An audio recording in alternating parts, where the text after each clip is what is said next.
A Disabled Person Reviews Disabled Meteor Part 81, The Politician. This show is chaos and absolutely nothing is meant to be taken seriously, so I'm not going to critique it too harshly. And also, they had several disabled actors in the show who were incredible, specifically looking at the character of Andrew and the principal, so it's clear that the more critiquable things were deliberate.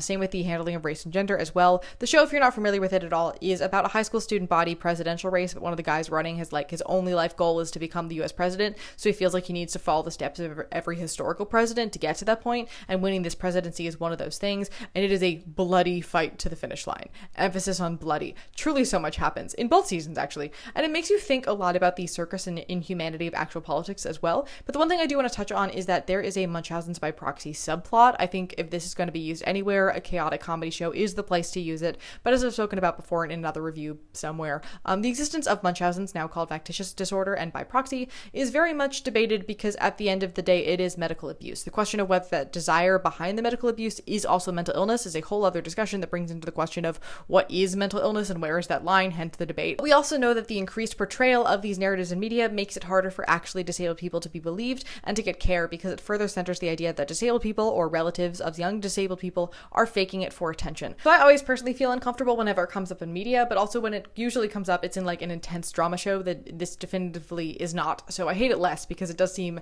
absolutely absurd as a narrative choice in its context, but I am aware of the wider legacy and that does concern me a tad. Also, if you're going to watch the show, which you should because it's super fun, suicide is a really strong plot point, so just be aware of that.